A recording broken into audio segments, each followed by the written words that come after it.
첫 출근 날, 기숙사에 도착하자마자 이상한 기운이 느껴졌다. 기숙사는 신축된 연립주택으로 넓은 방 3개와 새로 교체된 도배와 잠단, 그리고 생활에 필요한 모든 것들이 갖춰져 있었다.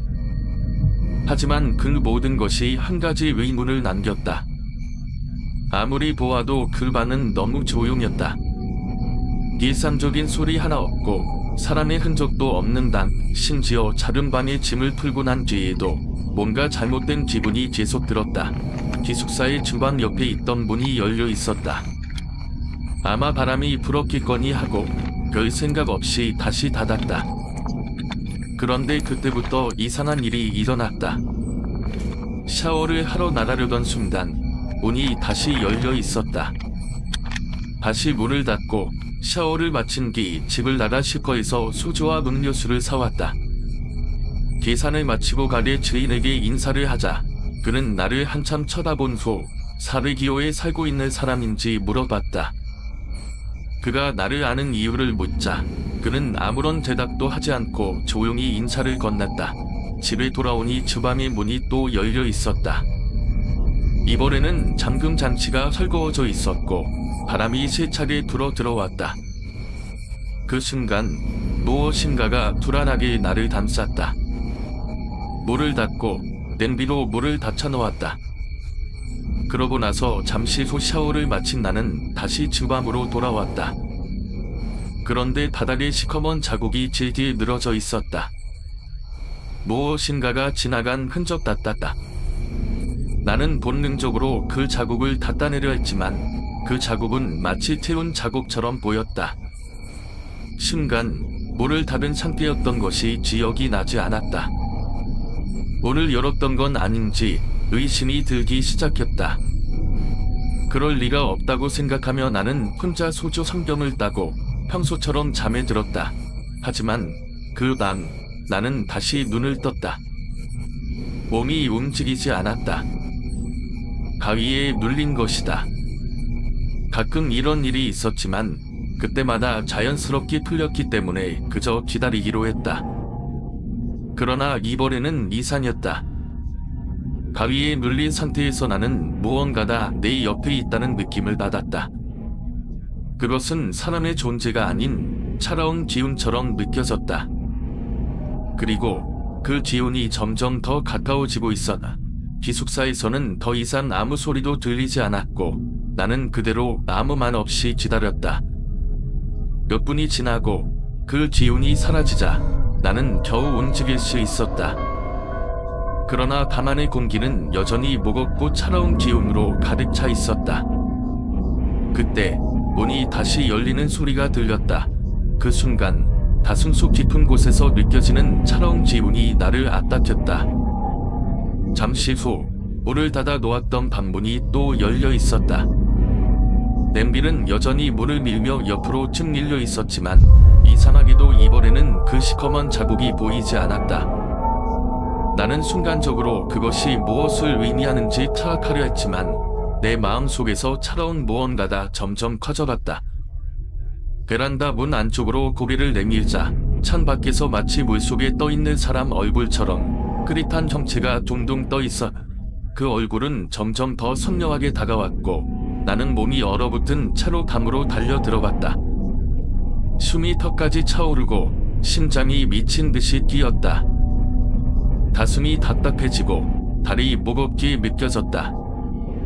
아무리 눈을 부릅뜨고 거실을 바라봐도 그 얼굴은 사라지지 않았다.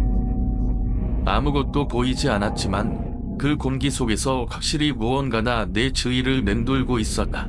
정신을 차리려 했지만 몸이 말을 듣지 않았다. 나는 결국 그대로 잠에서 깼다고 생각했다. 하지만 그날의 공포는 계속해서 나를 괴롭혔다. 손에 들고 있던 짐가방을 던져두고 나는 이 상황을 벗어나기 위해 기숙사를 뛰쳐나갔다. 그때 마음속에서 들려오는 목소리가 나를 이끌었다. 밖으로 나가면 차를 다니지 않는 길, 마을도 조용하고 사람도 보이지 않았다. 고요한 그 길은 마치 살아있는 존재가 사라진 듯한 느낌을 주었다.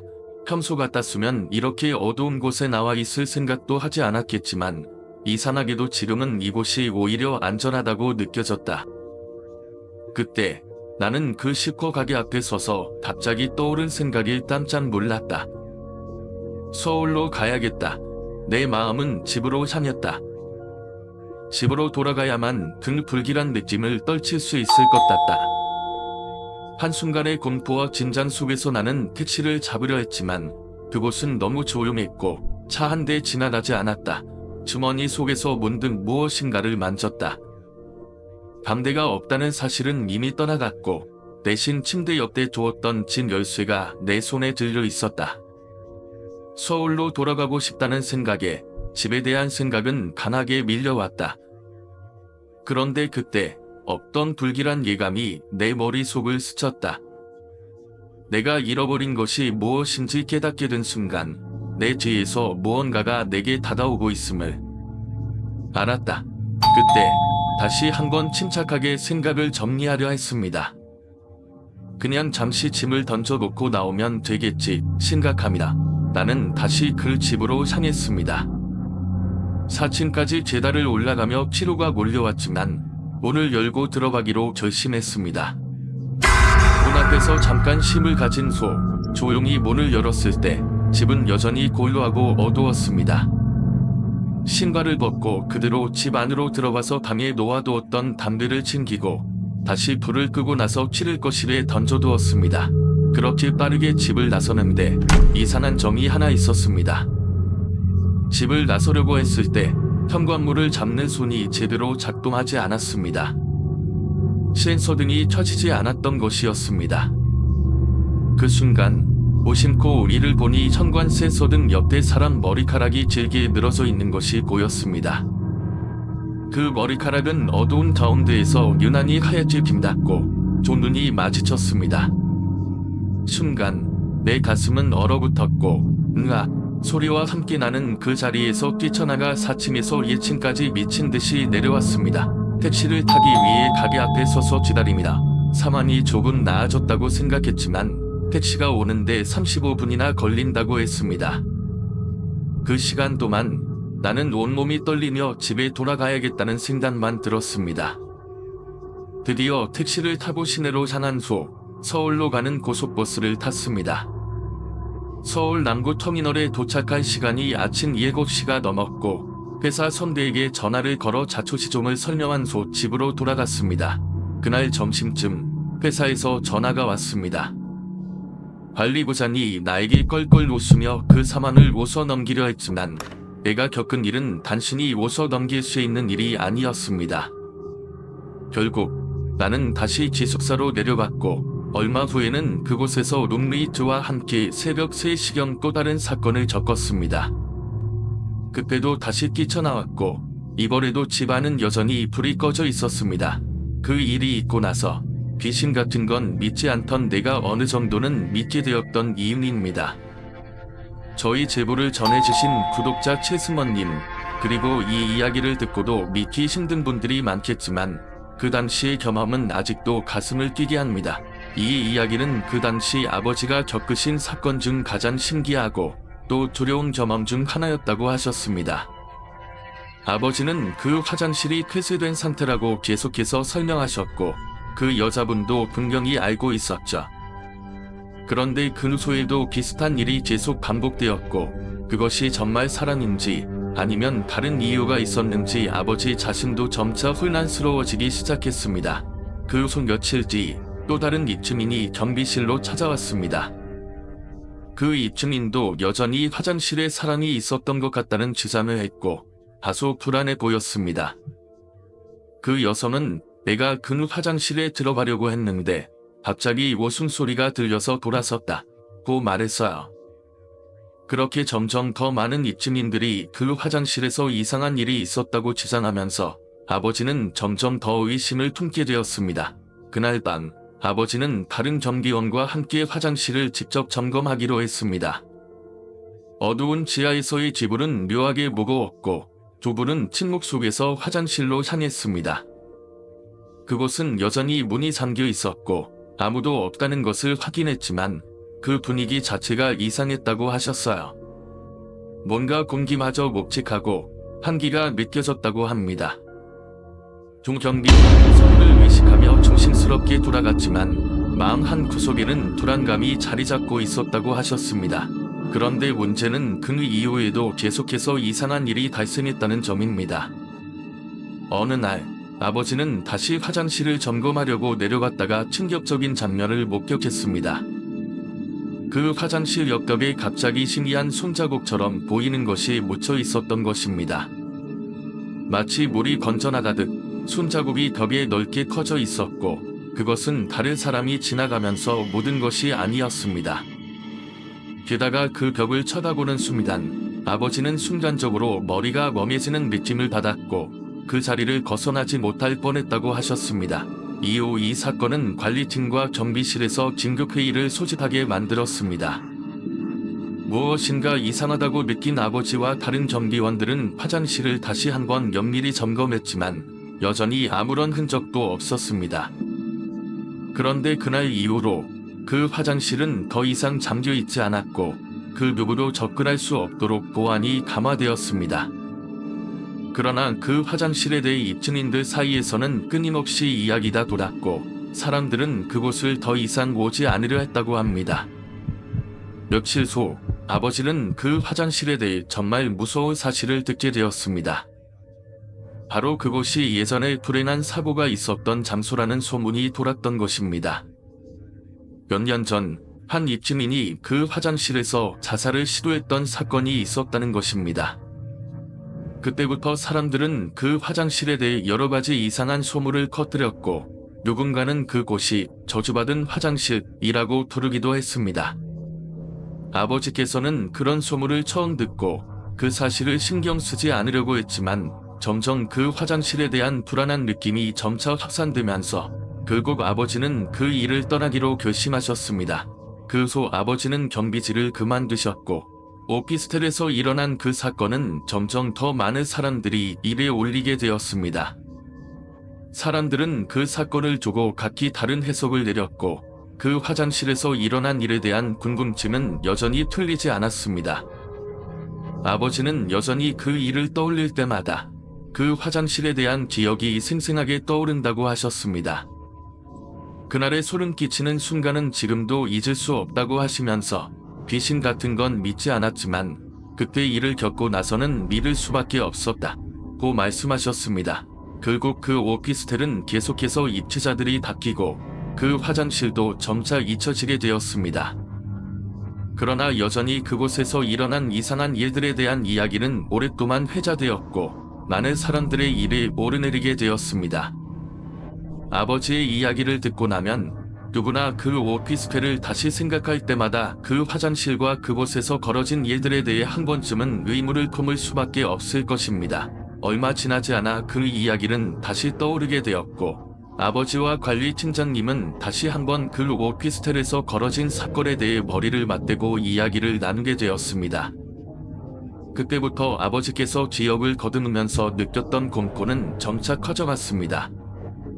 아버지는 그 CCTV 화면을 다시 보고 나서도 자신이 왜 그런 행동을 했는지 어떻게 그런 일을 저질렀는지 도무지 이해할 수 없었다고 말씀하셨습니다. 그 당시 아버지께서는 정말로 그 화장실에 가서 음식을 두고 온 기억을 전혀 하지 못했기 때문에 그런 자신을 본 것에 대한 충격은 더욱 커졌습니다. 그리고 그 화장실에 대한 민원과 이상한 사건들이 이어지면서 아버지는 점점 더 큰 불안에 휩싸이게 되었고 자신이 직접 연루된 것처럼 보였던 상황에 대해 점점 더 많은 질문을 하게 되었습니다. 그 이후 아버지와 관리팀장님은 이 문제를 해결하기 위해서 다시 조사를 진행하기로 결심했습니다. 두 사람은 이 사건에 대해 깊이 파고들기 시작했고 그들이 확인한 사실은 더욱 기이한 것들이었습니다.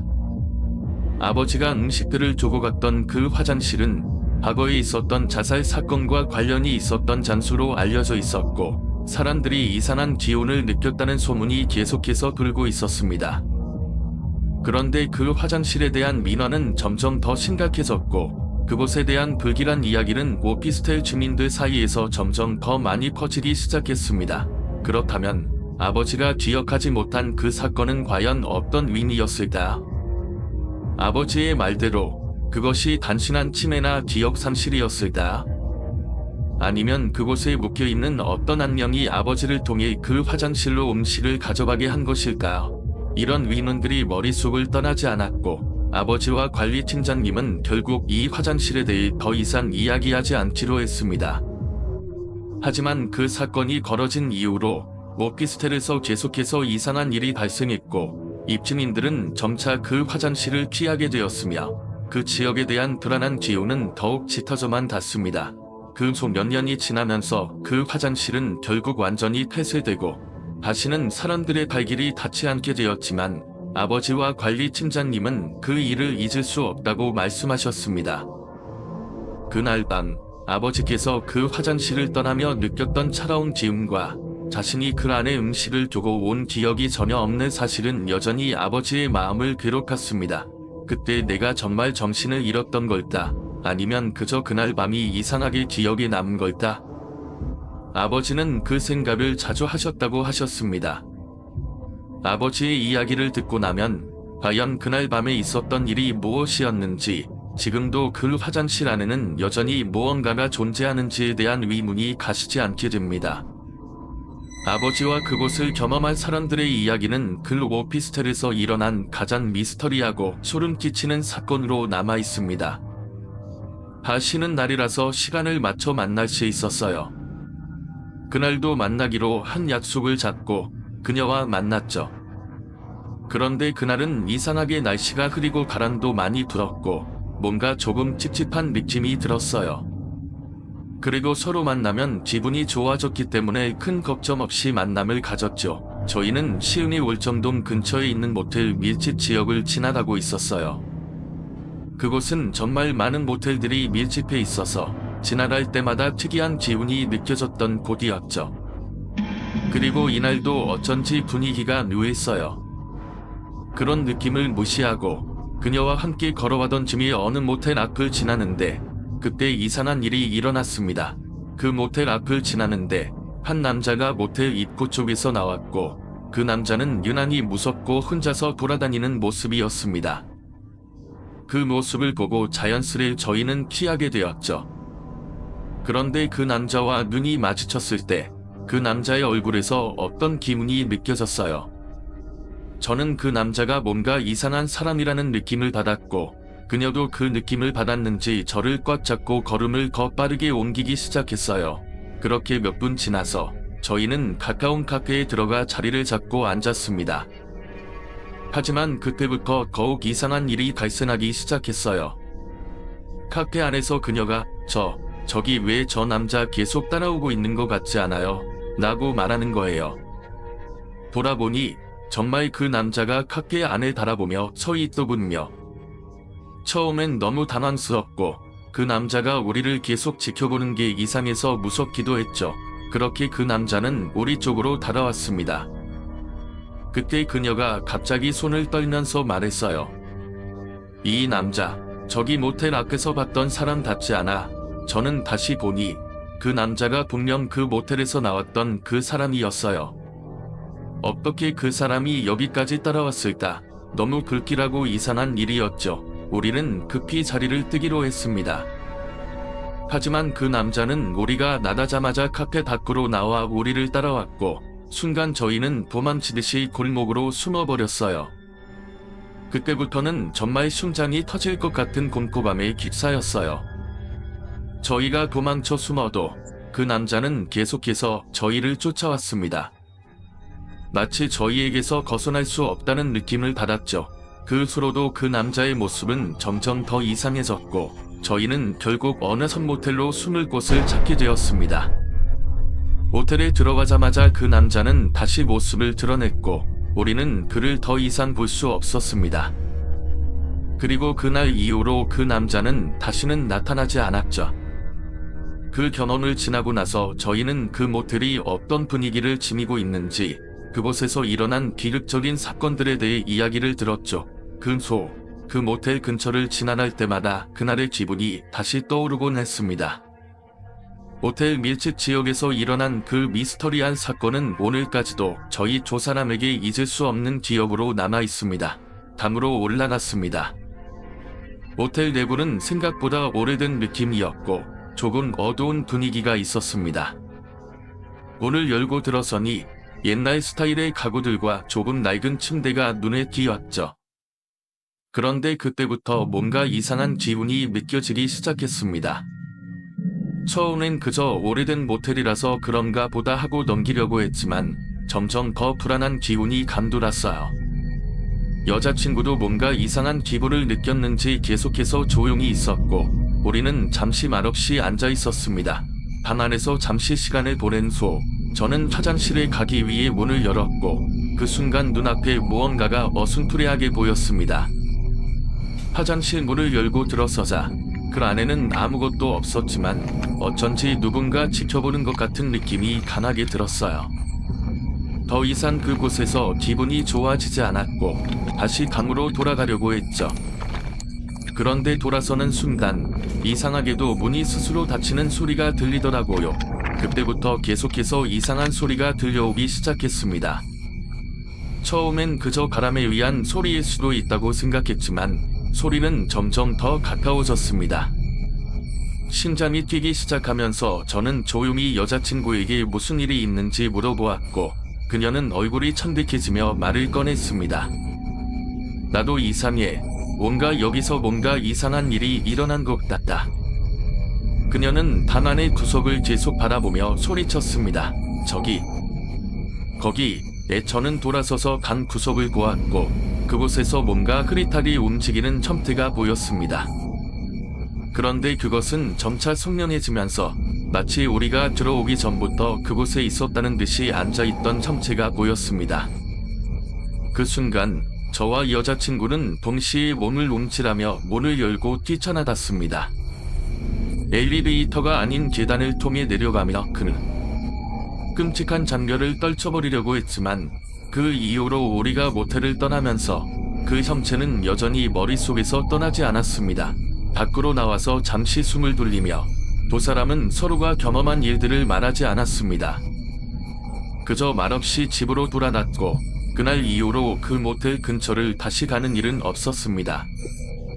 시간이 흐르고 나서 그 지역에서 모텔들이 많이 사라졌다는 소문을 들었지만 여전히 그곳에서 느꼈던 이상한 느낌은 잊을 수 없습니다. 느낌이었어요. 너무 가까운 곳에서 들려서 마치 바로 옆방에서 누군가 울고 있는 것 같은 그런 끔찍한 소리였습니다. 그 소리가 점점 더 명확해지고 더 절박하게 들리기 시작했어요.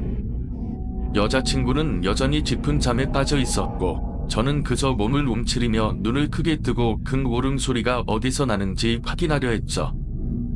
그리고 그때 갑자기 방 안의 공기가 이상해지면서 어딘가에서 차가운 바람이 불어오는 것처럼 느껴졌습니다. 저는 얼른 일어나서 방 안을 살펴봤고 문이 살짝 열려있는 걸 발견했어요. 아까 잠든 수로 그 문을 다시 닫았었는데 왜 열려 있었는지 알 수 없었습니다.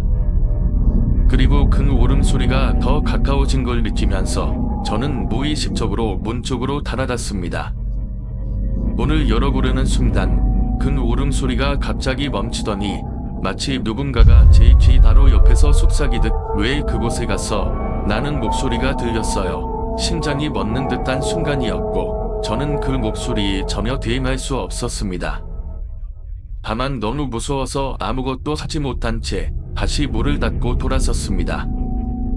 여자친구는 여전히 잠을 자고 있었고 그저 그런 상황에 머물렀습니다.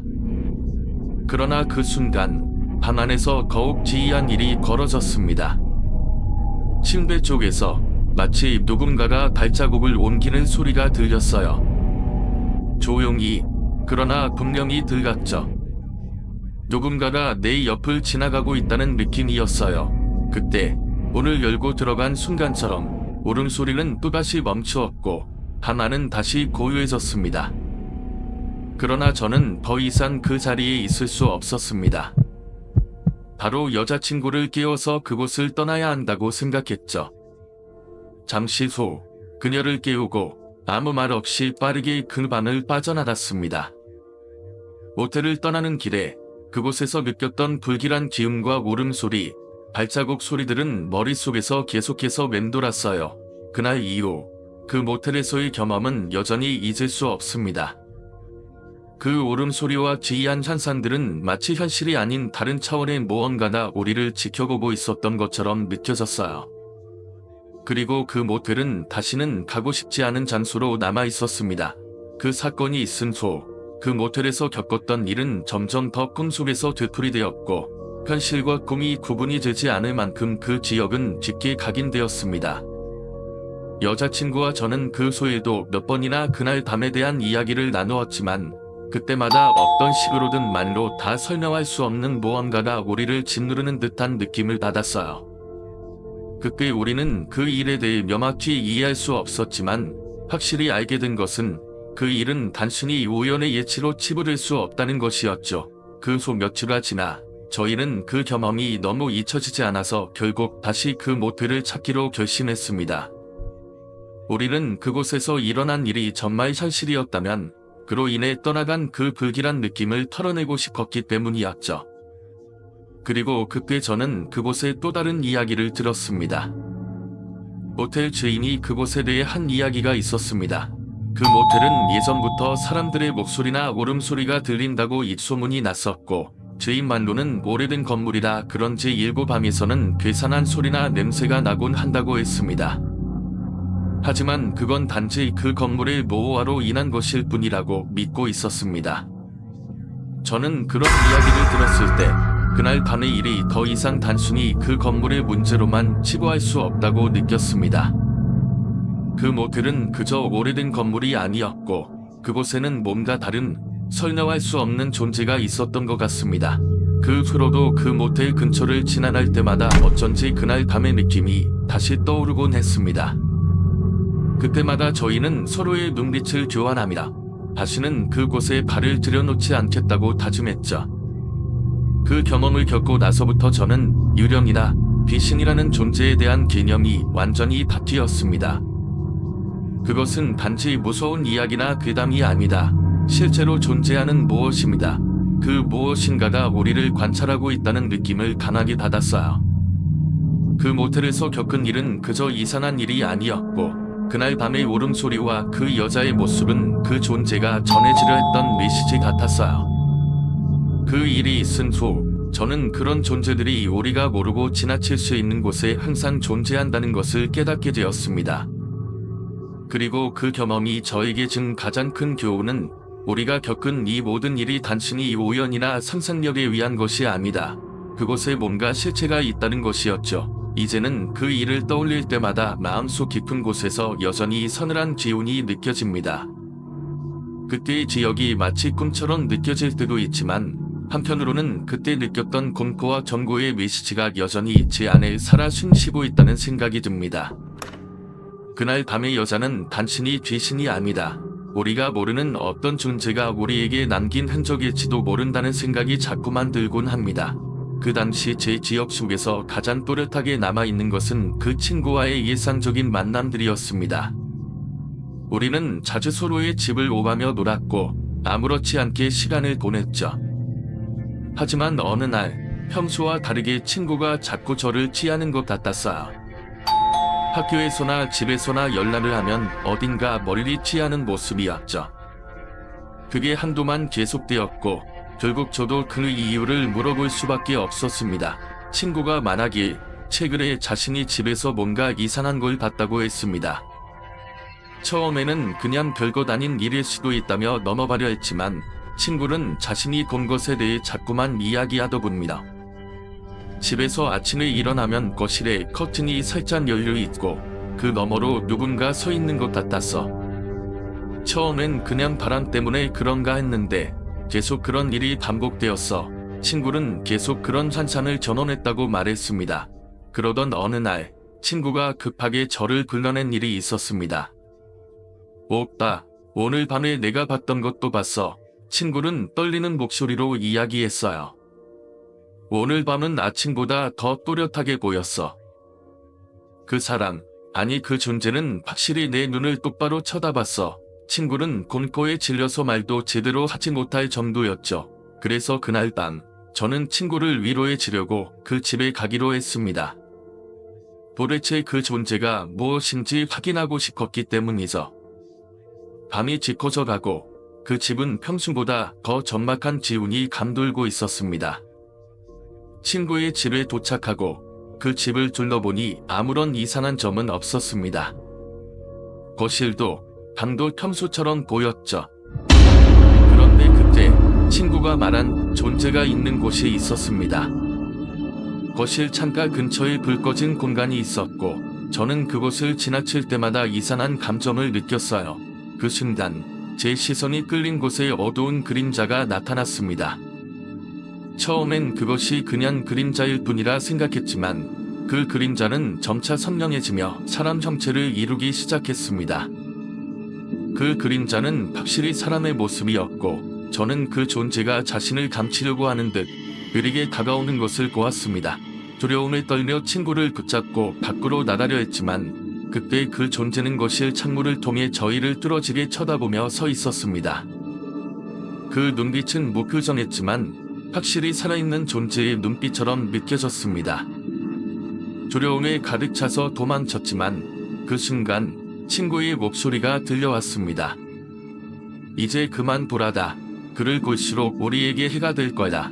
그 말을 듣고 저는 그 자리에서 친구를 끌어안고 빠르게 집을 떠났습니다. 그 이후 친구는 다시는 그 집에 혼자 있지 않았고 그 존재의 정체는 끝내 밝혀지지 않았습니다.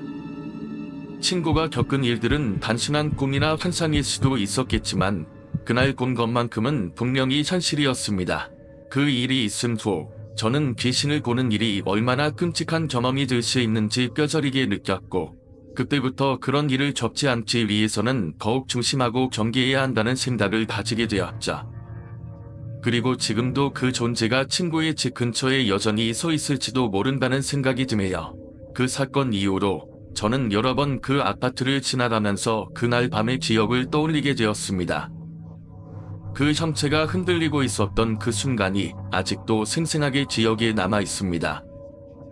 그때 저는 그 형체가 사람인지 아닌지도 확신할 수 없었지만 그 무엇인가 다른 존재였다는 느낌이 강하게 들었습니다. 게다가 그 형체는 뚜렷하게 사람처럼 보였으면서도 사람의 형태라고는 할 수 없는 뭔가 이상한 기운을 풍기고 있었죠. 그때 친구는 아무것도 보지 못했다고 했지만 저 혼자서 그것을 본 게 맞는지 아니면 그것이 단순한 착각이었는지 아직도 마음속에서 큰 의문은 풀리지 않았습니다. 다음날 아침에 경찰들이 오고 난 후 그 사건에 대해 들었던 이야기를 토대로 여러 가지 생각이 들었습니다. 그 아파트에서 일어난 살인 사건은 정말 끔찍했죠. 그런데 그 사건의 피해자가 누구인지 왜 그런 일이 일어났는지에 대한 구체적인 정보는 전혀 공개되지 않았습니다. 그리고 그 형체가 나타났던 사칭은 아직도 저에게 큰 미스터리로 남아 있습니다. 살인 사건과 관련이 있었을까요? 그 형체는 단순히 우연히 지나간 어떤 사람이었을까요? 아니면 그 아파트에 남아있는 어떤 불안한 존재였을까요? 몇 달 후 그 사건에 대해 조금 더 알게 되었고 그 아파트 주변에서 사람들의 이야기를 들을 수 있었습니다. 어떤 사람은 그 층에서 자주 이상한 소리가 난다고 했고 다른 사람은 그 건물 안에서 귀신을 봤다고 이야기했죠. 그런데 그 당시 아무도 그 사건과 관련된 구체적인 사실을 공개하지 않았습니다. 그래서 저는 그 사건이 단순한 사고나 범죄가 아니다. 뭔가 더 깊은 이유가 있었을 것이라는 생각이 들었습니다. 그 아파트가 위치한 곳은 예전부터 여러 가지 이상한 사건들이 있었던 곳이었기 때문에 그 일도 그와 연관이 있을지도 모른다는 생각을 했습니다. 그 사건이 일어난 이후로 그 아파트는 계속해서 저에게 불안한 기억으로 남았습니다. 그 형체가 보였던 그날 이후로 저는 그 아파트 근처를 지나갈 때마다 가슴이 뛰고 뭔가 이상한 기운을 느끼게 되었습니다. 그 아파트는 이제 제 마음속에서 영원히 잊을 수 없는 장소가 되었고 그날 본 형체와 그와 관련된 사건들은 제 인생에서 가장 충격적이고 소름 끼치는 일화 중 하나로 남아 있습니다. 이 이야기를 들으신 여러분은 어떠십니다? 여러분도 이런 경험을 해보신 적이 있나요? 그 형체가 과연 무엇이었을지 그 사건이 단순한 범죄나 사고였을지 아니면 다른 어떤 미스터리와 연결이 있을지 여러분의 생각을 댓글로 남겨주세요. 제가 본 그 형체는 아직도 제 머릿속에서 떠나지 않습니다. 그 아파트 근처를 지나갈 때마다 그 지역이 다시 살아납니다. 때로는 현실과 비현실의 경기가 희미해지는 순간들이 있습니다. 제가 겪었던 두 번째 이야기 역시 그런 순간 중 하나였습니다.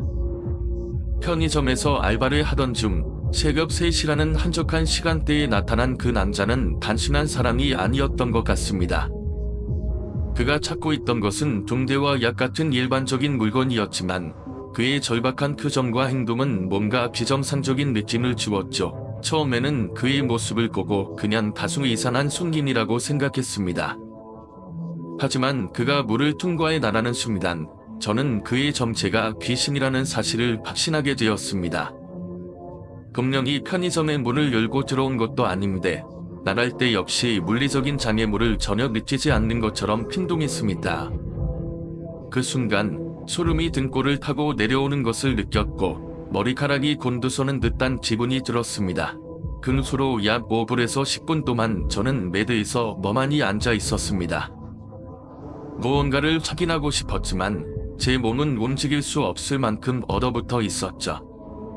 한참 뒤에야 정신을 차리고 CCTV를 확인하려 했으나 당시 너무 놀란 나머지 행동으로 옮기지 못했던 게 아쉽기도 했습니다. 그날 이후로 저는 그 편의점에서 야간 근무를 할 때마다 그 사건을 떠올리게 되었습니다. 그 남자는 대체 누구였을까? 정말 귀신이었을까? 아니면 내가 너무 치골해서 석고들 본 걸까? 나는 의문이 계속 맴돌았습니다.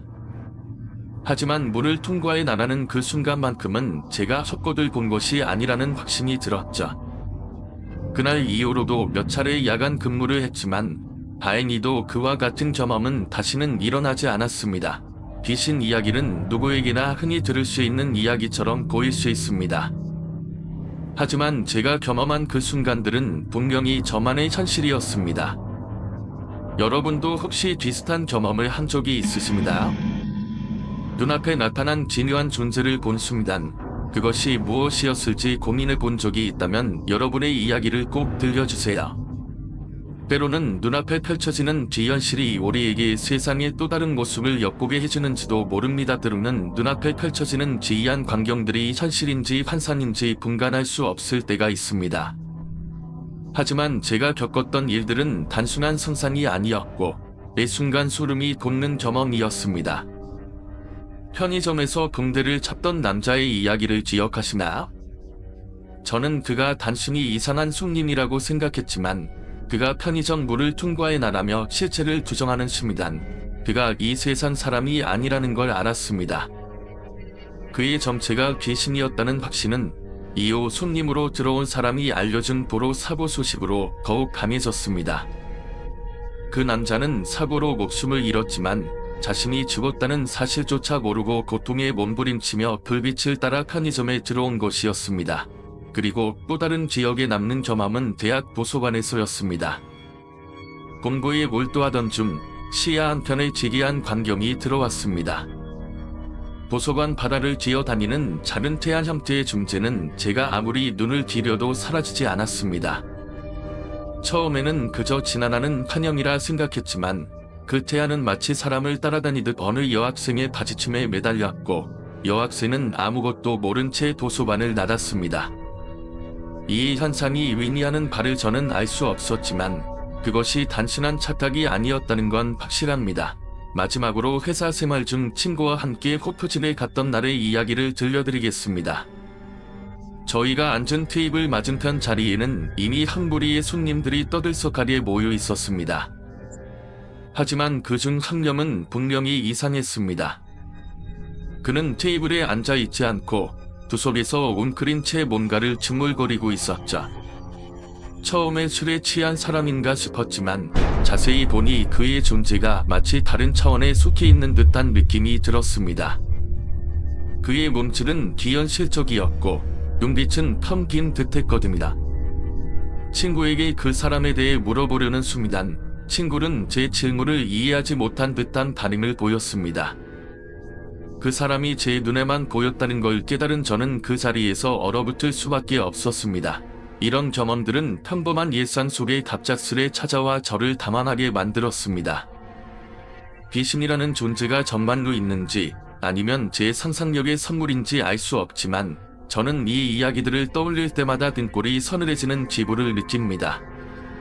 여러분도 혹시 비슷한 경험이 있으십니까? 세상의 이멸에 숨겨진 진유한 순간들을 경험하셨다면 저와 함께 나눠주시면 좋겠습니다. 언제나 그렇듯 이 이야기를 들려드린 이유는 단지 여러분의 호기심을 자극하려는 것이 아닙니다. 때로는 현실과 비현실 사이의 경계를 넘어설 때 우리 삶의 또 다른 깊이를 엿볼 수 있기 때문이죠. 때로는 일상 속에서 스쳐 지나가는 이들의 모습이 그저 평범한 한 장면이 아닐 때가 있습니다. 저는 그런 순간들에서 깊은 소름과 의문을 느낀 적이 많습니다. 그 중에서도 특히 기억에 남는 두 가지 이야기를 여러분께 들려드리려고 합니다. 첫 번째 이야기, 호프집에서 본 슬픈 시선. 어느 날 친구와 함께 호프집에 갔습니다. 우리가 앉은 테이블 맞은편에는 독특한 분위기가 흐르고 있었습니다. 50대로 보이는 남녀가 서로 가까이 붙어 앉아 취한 듯 스킨십을 하고 있었고, 맞은편 자리에는 또 다른 50대로 보이는 여자가 그들을 조용히 하지만 무척 슬픈 표정으로 바라보고 있었습니다. 처음엔 그저 어색한 삼각관계인가 싶었습니다. 친구는 저거 딱 봐도 불륜 아닙니다.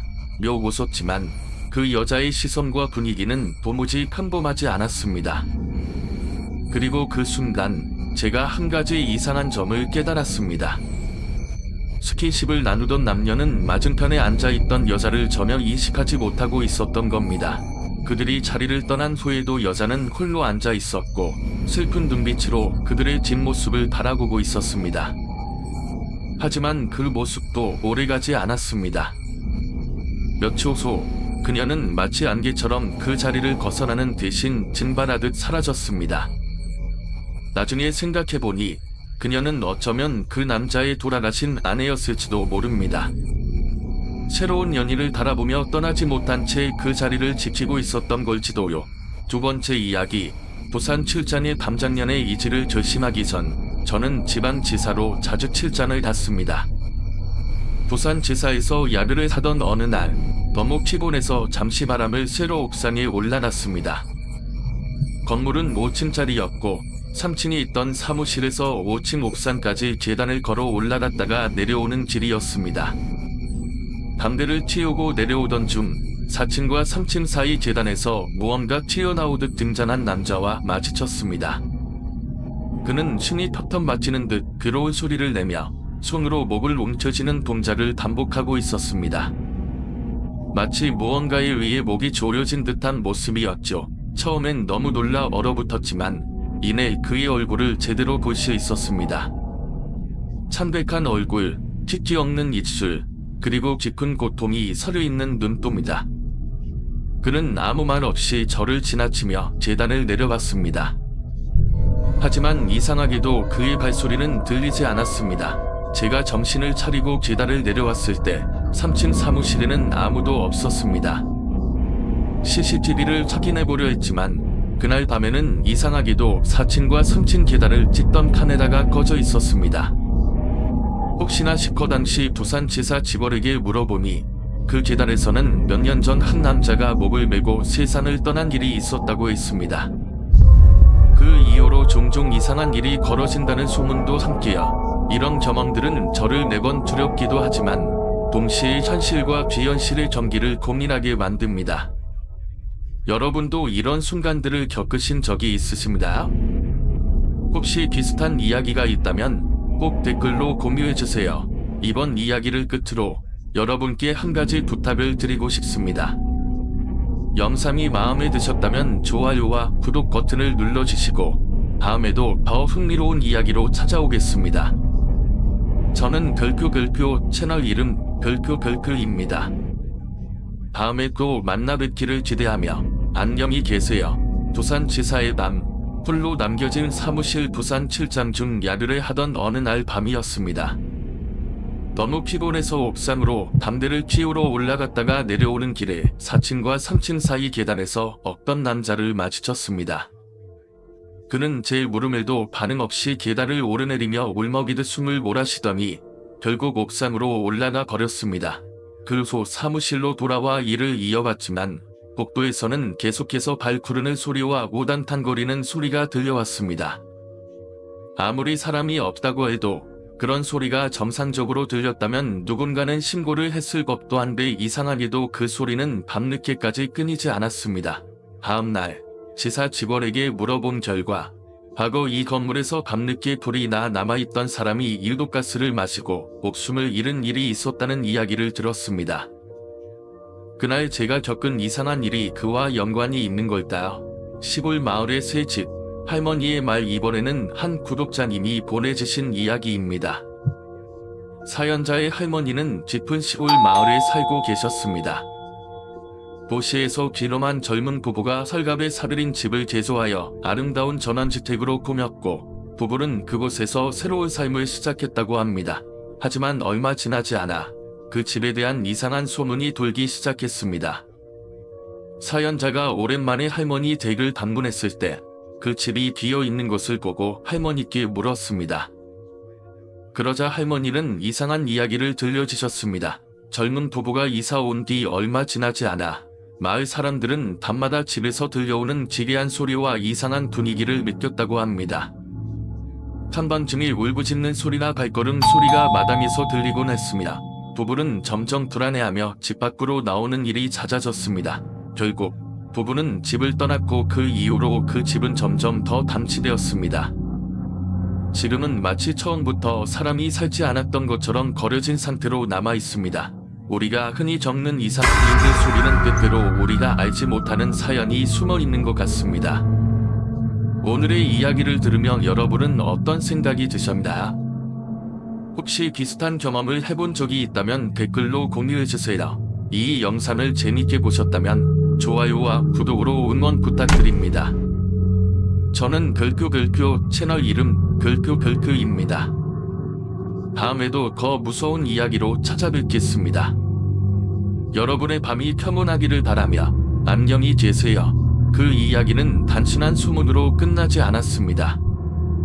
동네 사람들은 그 집에 대한 이상한 소문을 계속해서 커뜨렸습니다. 특히 집 근처를 지나가던 사람들 사이에서 기이한 경험담이 이어졌습니다. 새로 지어진 집에 얽힌 이상한 현상들. 어느 날은 동네의 한 주민이 그 집 주변을 지나던 중 심한 소름을 느꼈다고 했습니다. 집 안쪽에서 마치 누군가가 창문을 두드리는 듯한 소리가 들렸고 불 꺼진 집 안에 어렴풋이 사람이 서 있는 실루엣이 보였다고 합니다. 그러나 이상한 점은 그 집은 분명히 아무도 살지 않아야 했다는 것입니다.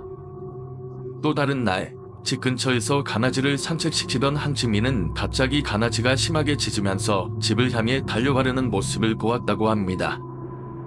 강아지를 가까스로 붙잡아 돌아오긴 했지만 이후로도 강아지는 그 집 근처만 가면 겁에 질린 듯 몸을 떨었다고 합니다. 외삼촌의 추가 이야기. 외삼촌은 할머니 댁을 방문할 때마다 이 집에 대한 새로운 소문을 듣곤 했습니다. 어느 날은 동네 사람들이 밤중에 집 주변을 둘러보다가 불이 켜진 것을 보았다고 했습니다. 하지만 다음날 아침 집을 확인해보니 전기는 끊겨 있었고 불이 켜질 리 없다는 것을 확인했다고 합니다. 외삼촌은 할머니께 물었습니다. 어머니, 그 집 원래부터 뭔가 안 좋았던 곳 아닙니다. 그러자 할머니는 잠시 생각에 잠기더니 말씀하셨습니다. 예전에 그 집자리가 옛날엔 공동묘지였다는 소리가 있긴 했지. 하지만 사람들은 그거 다 옛날 이야기라며 그냥 흘려들었어. 그래도 참 이상하다. 그렇게 새로 지은 집이 왜 그런지 모르겠구먼. 사라진 젊은 부부의 비밀. 그 젊은 부부는 집을 비운 후로 그 마을 사람들 사이에서 자취를 감췄습니다. 아무도 그들이 어디로 갔는지 알지 못했고 동네 사람들은 그 집에 얽힌 미스터리 때문에 부부에게 무슨 일이 생긴 것이 아닌지 두려워했습니다. 부부가 살던 동안 그 집에서 어떤 일이 있었는지 아무도 알 수 없습니다. 하지만 동네 사람들은 지금도 그 집 근처를 지나칠 때마다 왠지 모를 불안함과 소름을 느낀다고 합니다. 여전히 남아있는 공포 이후로도 그 집은 점점 더 낡아졌고 지금은 누구도 들어가지 않는 폐가가 되었습니다. 동네 사람들은 그 집을 다시 사겠다고 나서는 사람이 없다는 것을 당연하게 생각합니다. 귀신이 들락거린다던 그 집, 정말 저주받은 장소가 아닐까. 마을 사람들은 지금도 이 이야기를 입에 올리며 서로 경계합니다. 여러분은 어떻게 생각하시나요? 그 젊은 부부는 왜 갑자기 집을 떠났을까요? 집이 가지고 있는 과거의 기밀이 정말 그들에게 영향을 미쳤던 걸까요? 아니면 단순한 우연이었을까요? 이 이야기가 여러분의 호기심을 자극했다면 좋아요와 구독을 눌러주세요. 그리고 여러분이 생각하는 그 죽은 진실에 대해 댓글로 남겨주세요. 저는 글큐글큐 채널 이름 글큐글큐입니다. 다음 이야기에서 더욱 소름 끼치는 사건으로 여러분을 찾아뵙겠습니다. 끝까지 시청해주셔서 감사합니다. 여러분의 밤이 평안하기를 바랍니다. 그 이야기는 기륵적인 결말로 마무리되었습니다. 외삼촌의 말에 따르면 그 집을 떠난 젊은 부부는 단순히 이사를 간 것이 아니다. 자신들의 죄로 인해 감옥에 수감된 상태였던 것입니다. 그리고 그 집에 얽힌 진유한 사건들은 단순히 소문으로만 끝나지 않았습니다. 이름의 정체 처음에 동네 할머니가 본 귀신에 대해 사람들은 그저 노인의 착각이라며 웃어넘겼습니다. 하지만 이후 밝혀진 사실은 그 부부의 사기 행각으로 인해 억울하게 생을 마감한 피해자들의 원혼이 그 집을 맴돌고 있었을지도 모른다는 것입니다. 피해자들이 느꼈을 절망감과 억울함은 이루 말할 수 없었을 것입니다. 그리고 그들의 마지막 순간의 감정이 그 집을 통해 사람들에게 전달되었을지도 모릅니다. 사람들은 부부가 감옥에 갇힌 뒤에도 그 집 주변에서 종종 이상한 현상을 경험했다고 전합니다. 예를 들어 밤이 되면 집 안에서 불이 켜지거나 누군가 창문을 두드리는 소리가 들리곤 했습니다. 하지만 집 안을 확인해보면 아무도 없었다고 합니다. 집의 최후 결국 그 집은 더 이상 사람이 살지 않는 폐가로 남게 되었습니다. 집에 남아있던 가구와 물건들은 피해자들이 찾아와 가져가거나 시간이 지나며 자연스럽게 파손되거나 사라졌습니다. 이제 그 집은 동네 아이들조차 가까이 가지 않으려 하는 무서운 장소로 변해버렸습니다. 마을 사람들은 그 집을 두고 지금도 이런 이야기를 합니다. 그 집은 그냥 사람이 살지 못하게 저주받은 곳이야.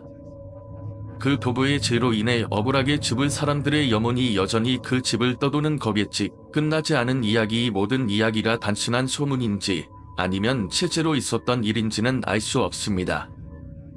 하지만 한 가지 확실한 것은 사람들의 마음속에 그 집은 여전히 공포와 미스터리로 자리 잡고 있다는 점입니다. 여러분은 이 이야기를 어떻게 생각하시나요? 정말로 그 집에 원혼이 남아 있었던 것일까요? 아니면 단순한 우연과 사람들의 상상력이 빚어낸 공포일까요? 이 이야기가 흥미로웠다면 좋아요와 구독을 눌러주시고 여러분이 생각을 댓글로 남겨주세요. 글큐글큐 채널 글큐글큐입니다. 다음에도 더 흥미롭고 소름 끼치는 이야기로 찾아뵙겠습니다. 시청해주셔서 감사합니다. 여러분의 밤이 편안하길 바랍니다. 그 집에서 벌어진 일들은 시간이 지나며 마을 사람들의 기억 속에서 심리해서 가고 있지만 여전히 그 집을 둘러싼 소문은 사라지지 않았습니다. 사람들은 밤이 되면 그 집 근처를 지나가기를 꺼려하며 희미한 불빛이나 알 수 없는 소리를 들었다고 속삭입니다. 억울하게 생을 마감한 원혼들이 그곳을 떠나지 못하고 남아있는 걸까요? 아니면 단순히 사람들의 상상 속에서 만들어진 이야기일까요? 진실은 누구도 알 수 없지만 그 집의 이야기는 여전히 많은 이들에게 두려움을 안겨주고 있습니다. 여러분은 이 이야기를 어떻게 생각하시나요? 귀신이 정말로 존재한다고 믿으시나요? 아니면 단순한 우연과 사람들의 상상력이 만들어낸 이야기일까요? 시청자 여러분께 오늘의 이야기가 흥미로웠다면 좋아요와 구독 버튼을 눌러주세요. 여러분의 생각과 이 이야기에 대한 다양한 지식은 댓글로 남겨주세요. 여러분의 의견은 저희에게 큰 힘이 됩니다. 저는 글큐글큐 채널 이름 글큐글큐입니다. 앞으로도 더 오싹하고 흥미로운 이야기로 찾아뵙겠습니다. 시청해주셔서 감사합니다. 편안하고 안전한 밤 되세요.